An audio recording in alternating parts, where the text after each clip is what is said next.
30 வயசுக்குள்ள நீ வரணும்னு முடிவு பண்ணினா உனக்கு வெக்கமான சுடுசுரணை எதுவுமே இருக்கக்கூடாது. இதை ஏன் நான் சொல்றேன்னா, இதுதான் உனக்கு வளர்றதுக்கு தேவையான வாய்ப்பை உனக்கு கொண்டு வந்து சேர்க்கும். ஃபார் எக்ஸாம்பிள், நீ ஒரு இடத்துல வேலை செஞ்சுட்டு இருக்குன்னு வச்சுக்கோ, பாஸ் கிட்ட உனக்கு தெரியாத விஷயத்த கேட்கணும்னா உனக்கு வெக்கமே இருக்கக்கூடாது. ஏன்னா வெக்க இருந்தா என் கேள்வியை சிலிய நினைச்சா என்ன ஆகும், என் கேள்வி தப்பா இருந்து மத்தவங்க சிரிச்சிட்டா என்ன ஆகும்னு யோசிச்சுக்கிட்டே ஓட்டிங் பண்ணிட்டே இருப்ப. அது உன்னை ஓரமா தான் உட்கார வைக்கும். பட் அதுவே உனக்கு வெக்கமே இல்லைன்னு வச்சுக்கோ, நீ கேட்கிற கேள்வி கரெக்டான யோசிக்க மாட்டேன். ஏன்னா உன் பாஸ் நீ கேட்கிற கேள்வி சில்லினே சொன்னாலும் நெக்ஸ்ட் டைம் நீ எப்படி கரெக்டா கேள்வி கேட்கணுங்கிறத இங்க கத்துக்கிற. ஏன்னா வெக்கலன்னா பயம் இருக்காது, கான்பிடன்ஸ் இருக்கு. ஏன்னா இங்கதான் உன்னோட தப்பான கேள்விக்கு அவர் திருப்பி இன்டெலிஜென்ட்டா அதை உங்ககிட்ட கேட்பாரு. இங்கதான் அந்த லேர்னிங் ஸ்பேஸே கிரியேட் ஆகும். அப்பதான் உனக்கு நிறைய தெரியும் நினைச்சிட்டு இருப்ப, பட் இன்னும் எவ்வளவு விஷயம் தெரியாம இருக்குங்கிறத புரிஞ்சுப்ப. அண்ட் அதெல்லாம் நீ கத்துக்க ஆரம்பிக்கும் போதுதான் உனக்கு ஆண்டர்பிரினர் மைண்ட் செட்டே வரும். இது உங்ககிட்ட இருந்தாதான் எல்லாரும் உங்ககிட்ட அட்ராக்ட் ஆகும். Once you attract people, opportunities தேடி வரும். சோ உனக்கு வெக்க இருக்கா?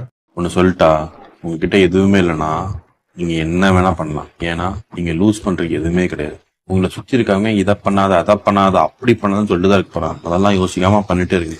ஏன்னா you don't have anything to lose. உங்ககிட்ட ஒரு ஐடியா இருக்குன்னா ஸ்டார்ட் இம்ப்ளிமெண்டிங். ஏன்னா உங்களுக்கு தான் தெரியும் உங்களோட பொட்டன்ஷியல் என்னன்னு. உங்க ஐடியா ஃபிளாப் ஆச்சுன்னா ஒண்ணும் இல்ல, ஏன்னா உங்ககிட்ட தான் லூஸ் பண்றதுக்கு எதுவுமே இல்லையே. வாட் இஃப் நீங்க ஜெயிச்சா, வாட் இஃப் நீங்க க்ரோவானா, இங்க யாரு என்ன சொன்னாலும் கேட்காதீங்க, ஜெயிச்சுட்டு போயிட்டே இருக்கு.